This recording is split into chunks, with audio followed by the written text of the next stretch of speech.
Hi, this is Ron Melk, producer and host of the Your Valuable Home podcast. This is one video in the re-release series of 5 videos, The Coolest Neighborhoods in America, that were researched and produced by me for Your Valuable Home in 2023 and 2024. Kevin Kennedy, whose image appears and whose voice is heard in this series, chose to leave Your Valuable Home at the end of 2024 to devote more time to his home improvement business. I will continue on as producer and host starting the 12th year of Your Valuable Home.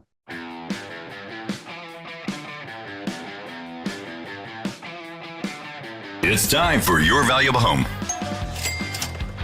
Okay, Ryan, now we're going to be continuing with the coolest neighborhoods in America. And I believe this is the third part of the series. What do we have? 2 weeks ago, we covered the wonderful mid-century architecture in the Philadelphia area. I lived here all my life. I never really knew there was that much here. Today's topic in our series, The Coolest Neighborhoods in America, is the mid-mod mecca in the U.S., Palm Springs in the California desert. Beautiful place, a little less than 2-hour drive from L.A. Desert landscape there offered the perfect environment for superstar mid-mod architects to employ their genius for making the landscape part of a home environment with the expansive use in glass, set, and stylish home designs. It's all about indoors, outdoors, and bringing the two together. With us today to explain the modernism movement in Palm Springs are Mark Davis, one of the organizing promoters of Modernism Week, which is really a really cool event that's coming up in February. And it's a huge celebration of mid-mod culture, not only architecture, but fashion, etc., etc. And Eric Cheel, a writer by profession and founder of the neighborhood organization for the region's first mid-century neighborhood. Both Eric and Mark are Palm Springs residents. Mark, what happens in Modernism Week and when does it happen? Starting in about 6 weeks, so no stress. We'll have about 20,000 people coming in over the course of 11 days, about 380 events plus, and it ranges everything from bus tours to cocktail parties to walking tours to bicycle tours. We have special events that include presentations. Our keynote speaker is Tom Main from Morphosis Architecture in LA. We have performances almost every night. Jazz performances, including Samara Joy, the twice nominated this year Grammy jazz artist. It's a smorgasbord of so many activities and events that it's really difficult to choose what to do on any given day. Okay, and how many people does it draw? In 2020, we had 120,000. Then we had the pandemic and we had no live events at that point. Then this last period, 2022, we weren't sure what to expect, but we did have close to 100,000 people across 11 days. This year, because we have more events than we did last year, we are expecting it to increase dramatically as well. You know, we never really know until closer to the date, but sales have been considerably higher than in the past, and people are ready to come out and tour and enjoy our architectural heritage here in Palm Springs. Where are most of those people coming from? They come from California, they come from the western states, they come from the east. Where are they coming from? Well, they come from every state in the union in many countries, but the majority, I would say about 40% or so, would come from Southern California. But we have a major contingent who comes from Northern California, the Seattle area, Chicago, Minnesota, and the East Coast. Palm Springs has always been the winter home for many from around the country. Often we have all of the snowbirds arriving, and as well Canada too is a very big market for us. And amazingly, quite a few people who come from Australia. We have this major contingent of maybe 40, 50 people who come almost every year. Are tickets still available? Oh my gosh, yes. Quite often when you look at the website, there are a lot of sold out notices, but these are for things like walking tours that have 14 or 20 people. So they're not high capacity events. We still have many, many tickets available. Of course, the premier parties and home tours, they do tend to sell out quite quickly. I alone have 81 presentations, panels, and performances that I'm overseeing at the Annenberg Theater and our Camp Theater. And then we have 22, 24, something like that, neighborhood tours. Some of them are sold out. Others still have availability on them, which means between our neighborhood tours, our signature home tours, individual home tours, we have usually around 300 plus homes in Palm Springs that will be open to the public to tour. That's monumental. That's a monumental task just to get that organized. Yes, and it's everything from the most iconic homes to normal neighborhoods and condominium complexes that are historic because they were built in the 50s and the 60s, and they have that perfect look and feel to them. So it's not all like Lifestyles of the Rich and Famous or anything like that. It is just how people live in Palm Springs and those who are passionate about mid-century modern design. Wow. Can you still get a hotel room now or an Airbnb or something, someplace, some way to stay? Oh, yes. Okay. The first weekend is getting pretty full. And of course, like everywhere, it seems, the hotel prices just have gone up. Post-pandemic, I'm surprised sometimes and shocked. But there are still some very, very good buys to be found in Palm Springs. And you don't necessarily have to stay right in Palm Springs. Our program extends all the way down to Indian Wells. Indian Wells, yeah. So there are hotels in Cathedral City, in Palm Desert, and you can still get around and see so many different things. We even have tours up in the high desert. Palm Springs is where the bulk of the tours do take place. You don't necessarily have to stay right in downtown Palm Springs to enjoy Modernism Week. Well, we have a big contingent of audience in California, primarily Southern California. It's possible if they're listening to this that you could get a couple more visitors there. Well, we hope so. Well, this is right up Ron's alley, everything you're talking about. This is between the wine and the biking tour. Modern Century. So have any of you been to Palm Springs? I have not. No. I was supposed to do it a couple years ago. Well, it's time you need to get out here. If you miss Modernism Week now, there's a mini mod week in October, isn't there? It's often referred to as a mini Modernism Week, but what it is sort of an abbreviated version of what we do in February. It's barely 20% of the event's number of attendees and things like that. But we found that a lot of locals love these events because it's not quite as hectic. Mm-hmm. The snowbirds aren't in. It's not quite as crowded. The program keeps growing. October originally was set up as a Yokomomo Tour Day, which is an international preservation group, to participate in that. Then it became sort of like a preview of what was happening in February. And now it's just a bona fide event in October that grows every year. This last October was the largest one we had. The October before that was the largest one we had to that date. So each year it grows. So I expect to see, we have usually about 25,000 people in October. Well, I'll tell you, that one's tickling my fancy because if it works out, I'm going to invite my daughter too, who is she's a Pilates person in L.A., and it's an easy ride for her. So I'll meet her in Palm Springs and go back to L.A. and see some old friends. So that might work out for me. Hopefully you'll check in with us before you come. I will definitely do that. And we have it's a taste of everything. We have neighborhood tours. We have the double-decker bus tours, presentations, a couple of parties. The Modernism show, which is at the convention center, takes place in October. That grows every year. By the way, that show in February is the largest mid-century modern, vintage, and antique and decor show in the country. How about that? So if this is up your alley, it's amazing. Just amazing, the range of product that's available in these booths. And they are antique dealers from across the country. Well, for everything you're saying there and the climate and all that, I can understand why Frank Sinatra, his Rat Pack pals, Marilyn Monroe, Cary Grant, Elizabeth Taylor, I never knew this, but Albert Einstein was a Palm Springs guy. Yeah, he stayed at the Willows. He was how about that? A frequent guest there, an historic hotel here in town. I never knew that. Can you view those homes on Modernism Week tours? I would imagine so, yes. Right? Yeah, okay. One of the most popular homes to visit, and it does sell out quite quickly. It's the Frank Sinatra, the Twin Palms estate, not to be confused with the Twin Palms neighborhood, which I know you'll get into later. Right. But his estate, designed by E. Stuart Williams, was in the forefront of Hollywood, sort of latching on to the mid-century modern design. It was a very influential house, and the Palm Springs Preservation Foundation, they always have open house tours there each year. And at Modernism Week, we have two elegant cocktail parties that sell out within nanoseconds of them going on the website. I would imagine. Because, of course, who doesn't want to have a cocktail at Frank Sinatra's house? I know I would. Yeah, sounds good to me. Okay. So not his house was called Twin Palms, not to be confused with the Twin Palms neighborhood, correct? Correct. The story is that he did place two palm trees. And when the house was built, it was in the middle of the desert. It was away from downtown.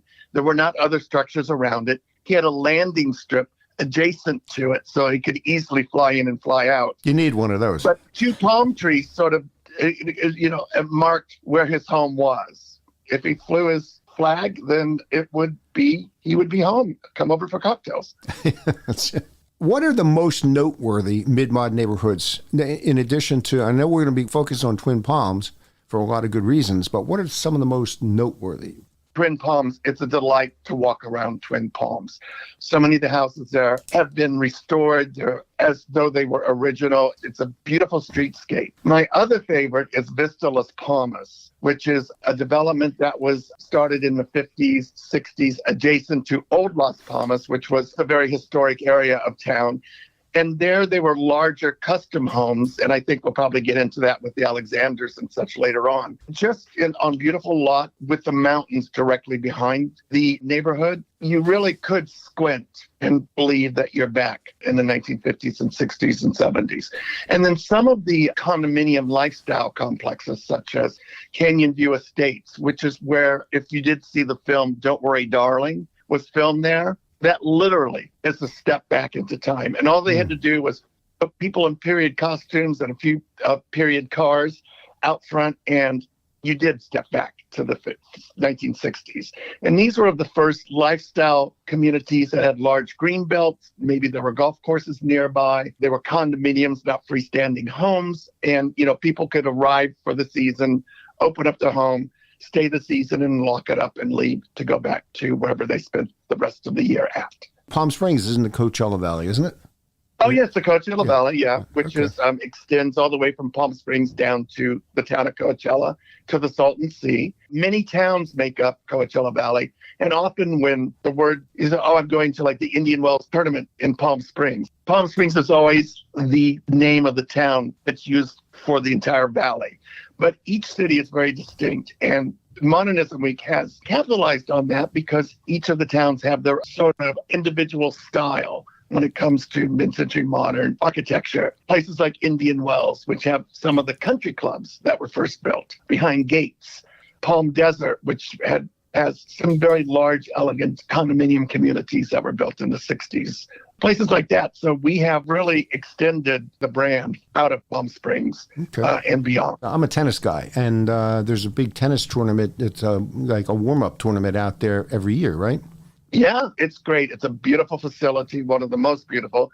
Even last October, again, because we do like to extend our brand and talk about all different types of architecture and contemporary architecture, things like that. We even had private tour of the Indian Wells Tennis Center, which was pretty amazing because we got behind the scenes look at, where the locker rooms are and where the VIP clubs are at, and even had lunch there. We do like to try and offer a wide variety of experiences during Modernism Week. To appeal to different interests. Yeah, it makes sense. I said you live in Palm Springs. You do, right? I do, yes. Okay. Right downtown. Well, I know Eric does, and now we're going to make a transition to the Twin Palms neighborhood. Eric, how you doing?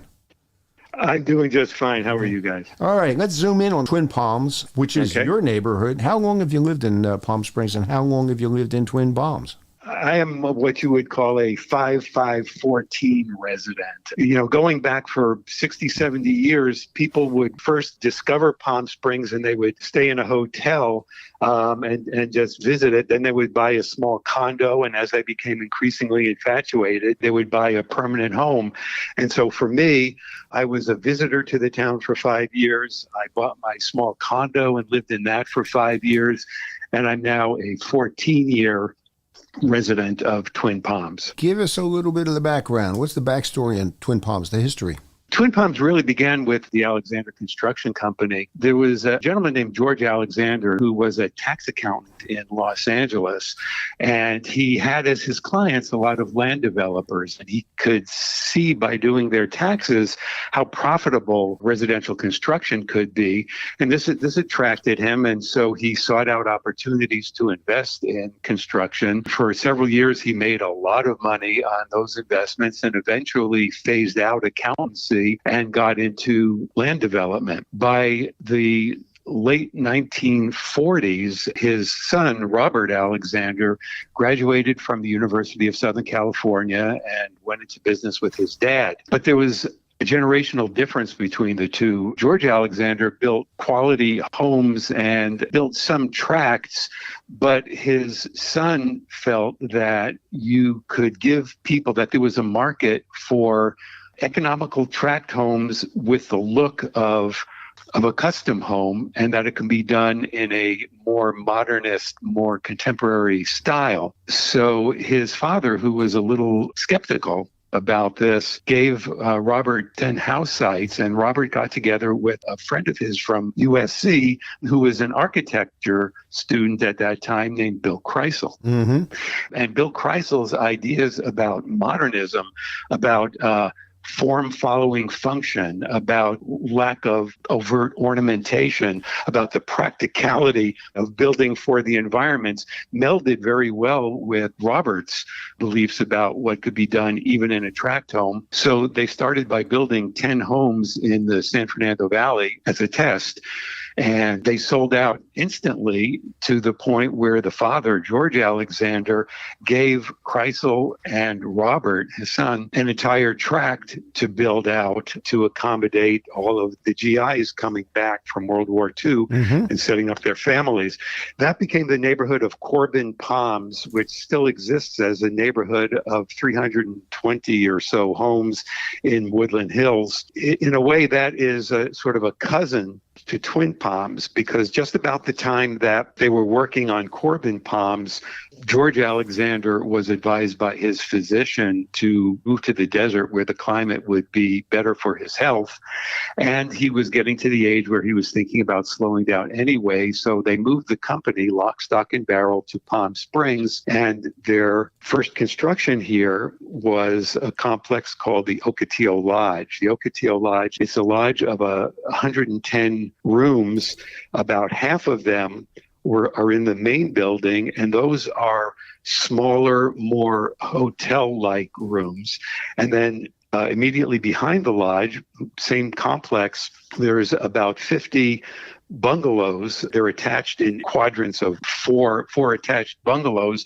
They tend to be a little bit bigger. And the reason for building the complex like that was because, as I mentioned when I described my own experience with Palm Springs, where you start off small and you get larger, the Alexanders knew that that's what people did. And so they built the main house in the lodge with the smaller rooms to accommodate people coming out for a night or two, and the larger bungalows for people who were extending their stays. And then behind the Ocotillo Lodge is where they built 90 detached homes.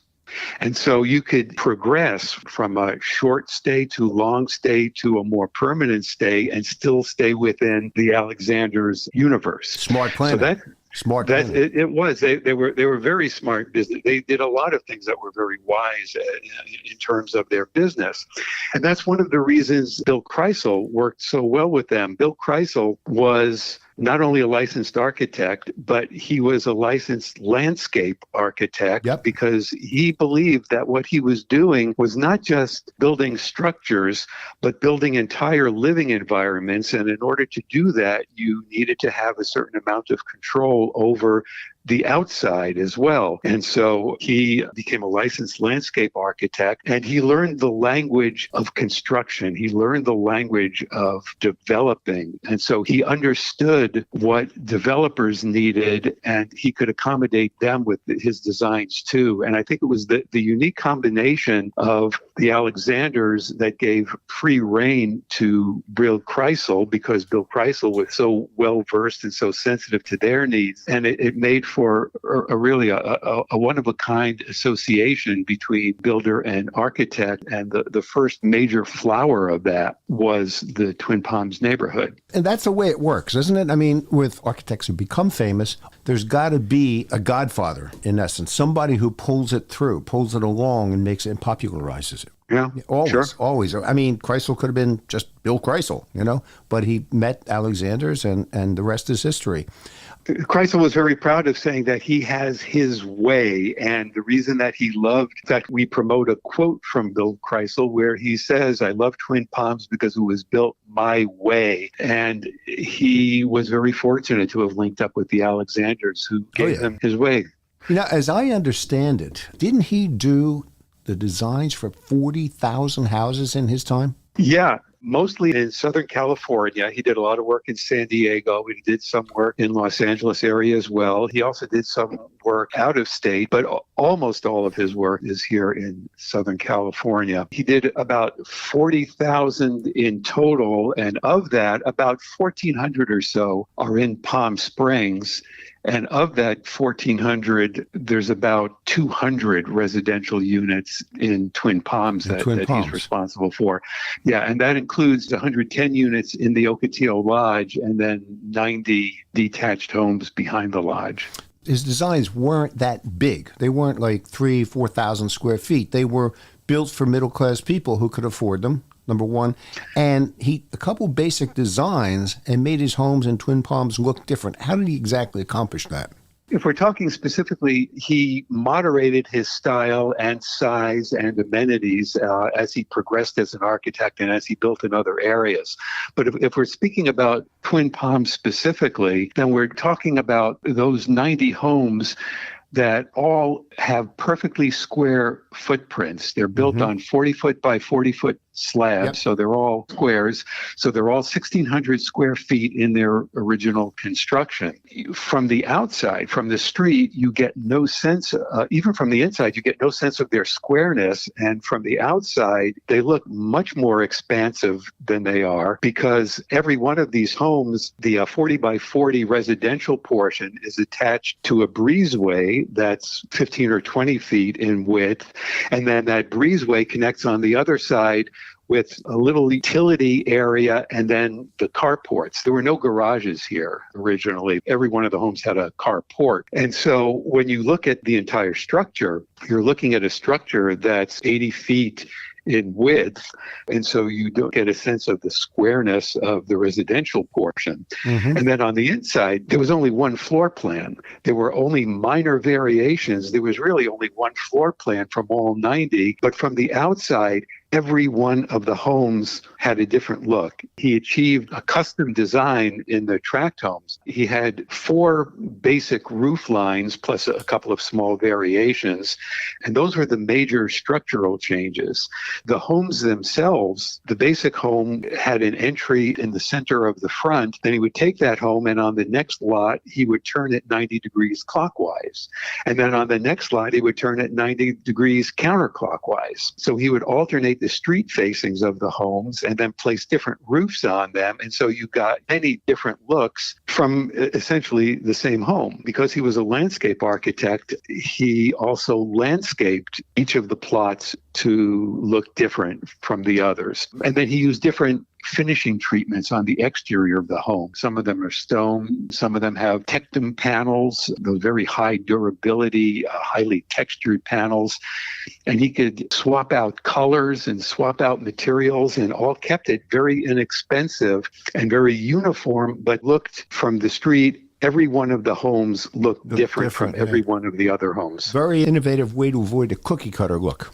Yeah, exactly. And that was the goal. Besides Bill Kreisel, are there other mid-century architects important to Twin Palms?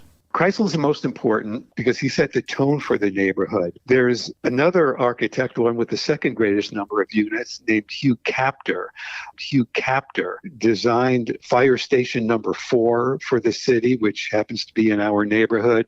He designed the exterior of a complex called the Smoke Tree Racquet Club, which is a 120-unit condominium complex. And he had a variety of architectural styles that he worked in. Those 2 contributions in Twin Palms are done in sort of a modernist Santa Fe Pueblo style. They have stucco exteriors with rounded corners and exposed beams and lots of wood and stucco, and it's very reminiscent of what you see in the Four Corners region of the country, but with a somewhat modernist touch. So he was very important here. We also have 2 examples of work by a gentleman named Don Wexler. Wexler is another giant of architecture here in Palm Springs. He's only responsible for 2 pieces in our neighborhood, one of which he built as a tiki style, the Tiki Spa Hotel. And then he designed a very special home in our neighborhood. It was built in the 2000s, but it was built from the blueprints of Don Wexler's own private home, the home that he built for himself and his family when he first relocated here. And so we have that home in the neighborhood. We also have examples of people like Laszlo Sandor and Carrie Bigman. A lot of the names are not well known nationally because a lot of the architects here developed exclusively either for Palm Springs and the adjoining area and not much outside of that. That's one of the reasons that we have what a lot of people are thinking of as the Palm Springs School of Architecture, because we were so isolated and there was a small number of people that built so much, and they needed to build in a manner that accommodated the unique requirements of the desert. There is an entire branch of desert modernism which is suited to the desert, which is really what flourished out here in Palm Springs. You have an HOA there? There's no neighborhood-wide HOA. We have a number of condominium developments, and they have their own individual HOAs. We do have a neighborhood organization that takes responsibility for curating a lot of the neighborhood and promoting the neighborhood, but not an HOA. Hasn't your neighborhood, Twin Palms, earned a historic designation? The neighborhood as a whole has not. We have one home that is on the National Register of Historic Places, and we have 3 homes that are Class 1 historic sites as conferred by the city of Palm Springs, but there's no neighborhood-wide designations. One thing that I've noticed in doing this series, in every town neighborhood that we featured, Palm Springs and Twin Palms is one, Agog town in Medford Lakes, New Jersey is another. And then up front we talked about the mid-mods in Philadelphia. The one thing I've noticed is a common denominator is a hyper pride in the community from everybody that I've talked to in these communities. It's just very, very evident. It's evident in you too, you and Mark. No question about it. Yeah, I'll start first, and because it sort of segues into Modernism Week. The city of Palm Springs has a fairly sophisticated system of recognizing neighborhoods within the city. There's an overall organization that works with all of the neighborhood organizations. Right now we have, I think, 52 city-registered neighborhood organizations, and it's not always architecture, although it very frequently is, that people draw their pride from, but certainly in the architecturally significant neighborhoods like Twin Palms, the answer to your question is yes.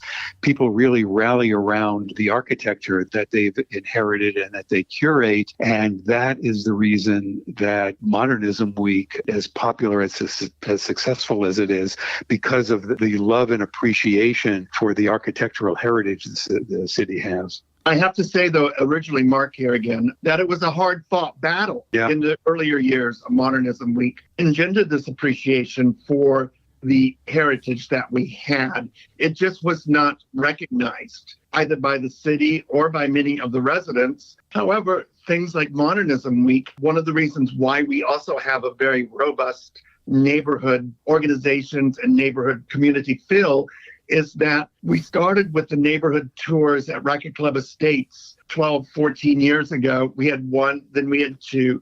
Then each neighborhood started managing their own tours. And with Modernism Week, we are a nonprofit. We're a 501c3. So we manage marketing and sell the tickets. And each of these neighborhoods bring in a significant amount of money during Modernism Week for things like streetscape and desert landscape. There's a street topper signs that designate the neighborhoods and things like that. Modernism Week has been very important in creating that goodwill around the city, and our double-decker bus tours. They go through each of these neighborhoods, and if we had a commission for every house that was sold because someone came to Modernism Week and took the double-decker bus tour through Twin Palms or through Sunmore. You'd be buying the Frank Sinatra house.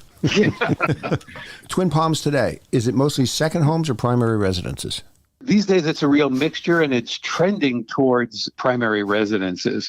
We still kind of clear out in the summers, and we also have an extremely high, almost shockingly high percentage of short-term rentals in the neighborhood. It's about 23% of our homes are used as short-term rentals. And so we have a lot of a very transient population in addition to the full-time owners. What about the average cost?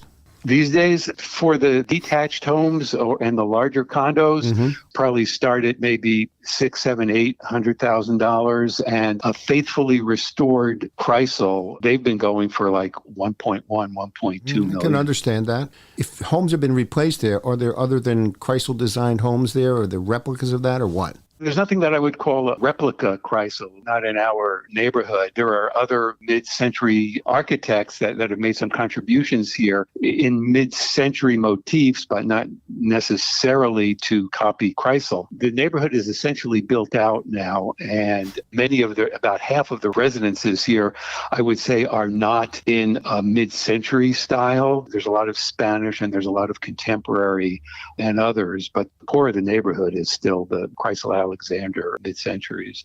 The Kaufman House in Palm Springs, is that one of the best examples of desert modernism, would you say?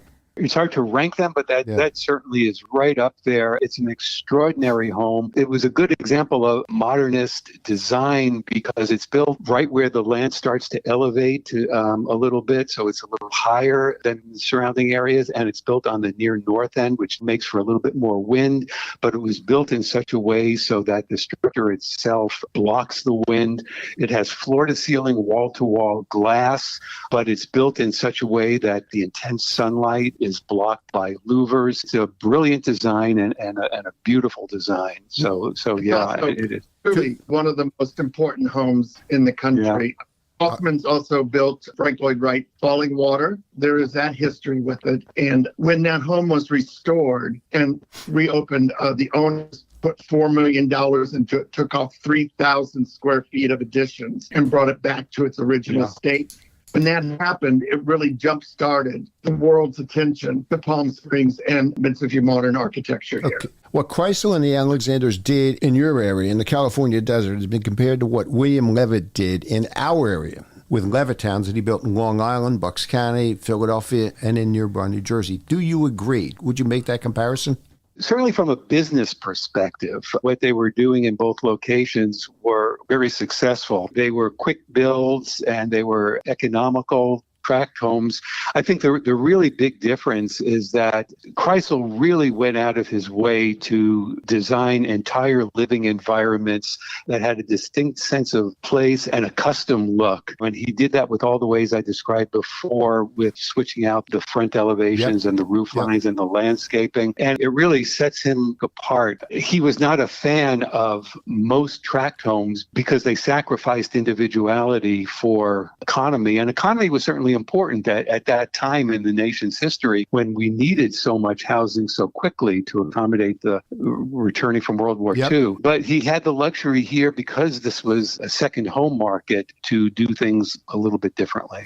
I would agree with you 100%. There's a marked difference between the two approaches. Mark, how do I get tickets to Modernism Week? Easy. Look at modernismweek.com. You know, Mark, I tell you, earlier in the conversation, you were talking about going to tennis courts and you're taking tours of tennis courts. So I would say if you have any golf destinations where you can take trips out, I think Ron and I would be persuaded a little bit quicker to come on out to Palm Springs. Well, not me with the golf, no. Yeah, you with the tennis. While you're at the Modernism Week website, explore the whole site. It's an amazing array of activities. But in the search box, if you enter Twin Palms, it'll bring up all of the events that we are sponsoring and creating. And there's still a couple of them that have some ticket availabilities. So do check that out as well. Thanks to the both of you. This was absolutely phenomenal. Very, very well done. Great interview, and we appreciate it. Thank you.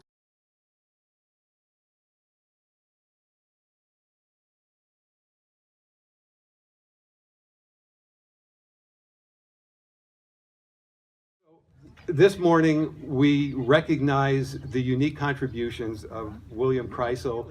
He's not a movie star. He's not a rock star. He's an architect. And yet, the impact he's had for the last 60 years has generated this kind of appreciation. I'd like to close my opening remarks by just referring to the last paragraph in the program, because I think that really sums it up best, and I think it's the most consistent with what Mr. Kreisel would say is his real contribution, and that is, Mr. Kreisel's contributions touch unifying fundamentals in all of us. They feed our collective soul, impart a sense of place, a pride of association, and the thread of common interest that brings so many of us together and fosters a sense of community. Now that's great architecture, and that's William Kreisel. And with that thought, thank you. And with that, 4, 3, 2, 1, pull. Pull? Pull. We are now officially standing on William Kreisel Way. Our last speaker is the man of the hour himself. He is here on video. Here is Mr. Kreisel. Good morning, ladies and gentlemen, and thank you all for coming to the William Kreisel Way dedication ceremony today. I am truly honored and humbled at this great honor, and I'm very happy that this unique honor is something that will be added to my legacy that my children and grandchildren will be able to see and talk about forever. But I do have my apologies to all of you for not being able to be there in person. This ceremony brings back lots of pleasant memories. When I was designing the Ocotillo Lodge, I made many trips to Palm Springs because that was my first project in Palm Springs. And Twin Palms followed, and Vista Las Palmas followed, and Racquet Club Road Estate follows, and the rest is history. I've done so much work all over the Coachella Valley, and this is the top honor that I could receive. I want to thank the Twin Palms Association, and Twin Palms was one of my favorite projects. This street, named William Kreisel Way, leads to the Twin Palms neighborhood that I designed.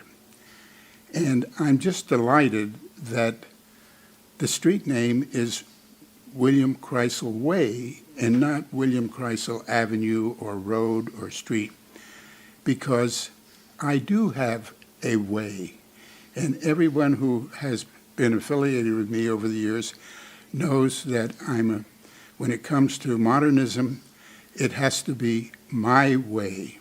And so this street naming with the word way is very appropriate to lead to the first subdivision I did, Twin Palms, which I love because it was done my way. And I truly appreciate the thought that all the people of Palm Springs have enjoyed my work, live in my houses, and value them as the language of modernism, and that it has been a great benefit for me and for the city that Modernism Week is the capital of mid-century modern architecture of the world. Before I let you all go, I have a favor to ask. I want you to be familiar with my new book, which is now out, and it is entitled William Kreisel's Palm Springs, The Language of Modernism. It truly expresses all of my philosophy, starting with my biography and through to the end of my legacy. Thank you all for being here, and I wish you all a happy Modernism Week. Please feel free to share your home improvement experience or your home improvement horror story with Your Valuable Home. Email me, Ron Milk, producer and host, at yourvaluablehome.net.